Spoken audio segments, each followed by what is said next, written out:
Hi friends, welcome to our channel. Video ending వరకు చూడండి, చాలా విషయాలు తెలుసుకుంటారు. ఇవాళ మనం ఒక కలర్ఫుల్ సిటీ గురించి తెలుసుకుందాం. Let's start. ఇప్పటికే మీకు అర్థమైపోయి ఉంటుంది చూడగానే నేను దేని గురించి మాట్లాడుతున్నానా అని. అదేనండి, ప్యాలెస్ల నగరం అని పిలుచుకునే మైసూరు. కర్ణాటక సాంస్కృతిక రాజధాని అని పిలుచుకునే ఒక అందమైన ప్రశాంతమైన నగరం గురించి ఈరోజు మనం కొంచెం తెలుసుకుందాం. అదే రాజసం ఉట్టిపడే మైసూరు. ఫస్ట్ ఆఫ్ ఆల్ మనము దీని చరిత్ర గురించి తెలుసుకుందాం. మైసూరు చరిత్ర ప్రధానంగా ఒడియార్ రాజవంశంతో ముడిపడి ఉంది. దాదాపు 600 ఇయర్స్తో పాటు ఈ ప్రాంతాన్ని పాలించిన ఒడియార్ రాజులు కళలకు, సంగీతానికి మరియు సంస్కృతికి పెద్దపీట వేశారు.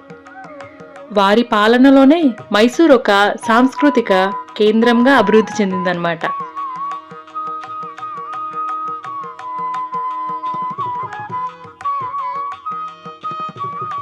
ఎన్నో సంవత్సరాల నుంచి ప్రధానంగా జరుపుకునే ఒక గొప్ప పండుగ దసరా. మైసూరులో దసరా వేడుకలు జరుపుకునే సాంప్రదాయం 15వ శతాబ్దంలో విజయనగర సామ్రాజ్య కాలంలో ప్రారంభమైంది. అయితే మైసూరు రాజ్యాన్ని పాలించిన ఒడియార్ రాజవంశం ఈ ఉత్సవాలను నేటి వైభవానికి తీసుకొచ్చింది. 1610లో రాజా ఒడియార్ ఈ వేడుకలను ఘనంగా ప్రారంభించారు. ఈ దసరా ఉత్సవాలు 10 రోజుల పాటు జరుగుతాయి. అందులో మొదటి 9 రాత్రులను నవరాత్రులుగా జరుపుకుంటారు. ఈ పండుగ రోజుల్లో ప్రతిరోజు సాయంత్రం మైసూర్ ప్యాలెస్ను దాదాపు 1,00,000 విద్యుత్ దీపాలతో అద్భుతంగా అలంకరిస్తారు. దేశ విదేశాల నుంచి ఈ దసరా పండుగను చూడడానికే వస్తారన్నమాట. ఇక్కడ ప్రధానంగా ఒకటి జరుగుతుంది, అదే జంబూ సవారీ అంటారు. అదేనండి, ఏనుగుల ఊరేగింపు. ఇది మైసూరు దసరాకే ప్రధాన ఆకర్షణ. మైసూర్ ప్యాలెస్ నుండి ప్రారంభమయ్యే ఈ ఊరేగింపు నగరం యొక్క ప్రధాన వీధుల గుండా సాగుతుంది. ఇందులో ప్రధాన ఆకర్షణగా అలంకరింపబడిన ఒక ఏనుగుపై సుమారు 770 కిలోల కంటే ఎక్కువ బరువున్న బంగారు అంబారి, అదేనండి పల్లకి. ఆ పల్లకిలో చాముండేశ్వరి దేవి అమ్మవారి విగ్రహం ఉంచి ఊరేగిస్తారు.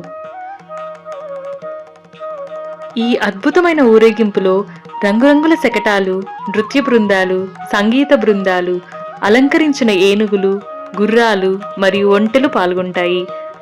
రాజసం ఉట్టిపడే దృశ్యాన్ని చూడ్డానికి ప్రపంచ నలుమూలల నుంచి లక్షలాది మంది ప్రజలు వస్తారు.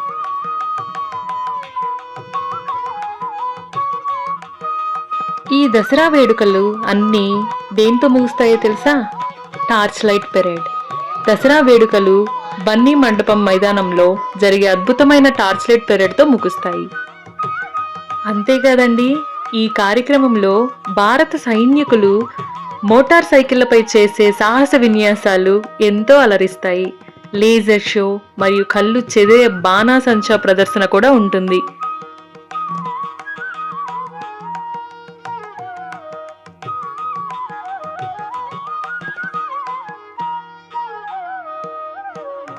ఈ రాజసం ఉట్టిపడే దృశ్యాల్ని చూడడానికి ప్రపంచం నుండి నలుమూలల నుంచి ప్రజలు ఇక్కడికి వస్తారండి. అంతేకాదండోయ్, ఇక్కడ షాపింగ్ విషయానికి వస్తే ప్రపంచ ప్రసిద్ధి చెందిన మైసూర్ సిల్క్ చీరలు, సువాసనలు వెదజల్లే గంధపు చెక్కతో చేసిన వస్తువులు చాలా ఫేమస్. ఇక రుచుల విషయానికి వస్తే నోట్లో వేసుకుంటే కరిగిపోయే మైసూర్ పాక్, గుమగుమలాడే మైసూర్ మసాలా దోశ తప్పకుండా రుచి చూడాల్సిందే.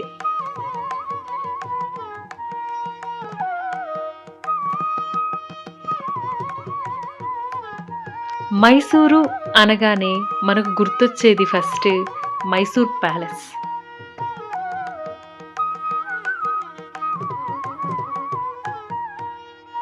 ఇక్కడ స్వచ్ఛమైన గాలి, ప్రశాంతమైన వాతావరణం ప్రతి ఒక్కరిని ఆకట్టుకుంటుంది.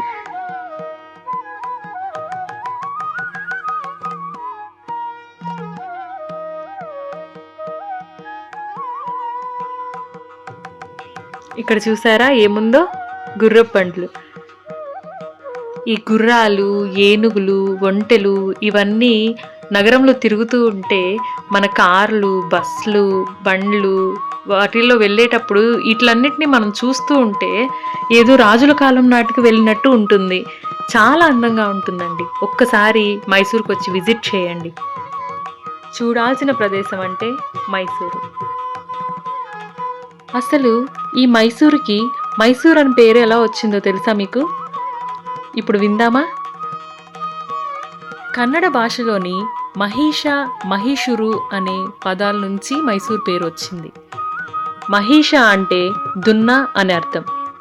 పురాణ ఇతిహాసాల ప్రకారం పూర్వం ఈ ప్రాంతాన్ని మహిషాసుర అనే రాక్షసుడు పరిపాలించేవాడంట. సగం రాక్షసుడు, సగం దున్న రూపంలో ఉండడం వల్ల ఆ రాక్షసుని మహిషాసుర అని పిలిచేవారు.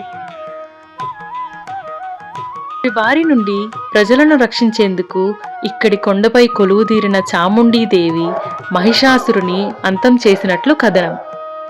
మహిషాసురుడు అంతమైన ఈ ప్రదేశం కాలక్రమంలో మైసూరుగా మార్పు చెందినట్లు చెప్తారు.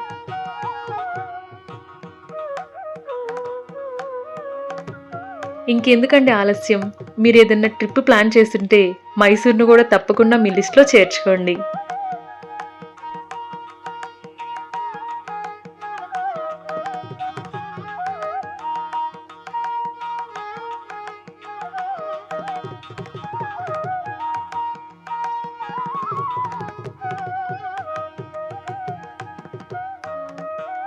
జీవితంలో ఒక్కసారైనా దసరా టైంలో ఈ లైటింగ్స్ని ఖచ్చితంగా చూడాలి.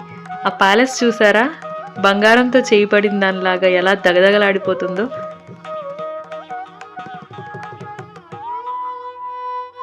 ఇక్కడేమో రాజావారి విగ్రహం చూడండి ఎంత బాగుందో చూడడానికి. మీరు ఎప్పుడైనా మైసూర్ వెళ్ళారా? మీ అనుభవాలన్నీ కింద కామెంట్స్లో మాతో పంచుకోండి. ఈ వీడియో మీకు నచ్చినట్టయితే దయచేసి లైక్ చేసి షేర్ చేయండి. అదండి సంగతి. దసరా గురించి చాలానే తెలుసుకున్నాం కదా. మా ఛానల్ మీకు నచ్చినట్టయితే ప్లీజ్ ప్లీజ్ ప్లీజ్ సబ్స్క్రైబ్.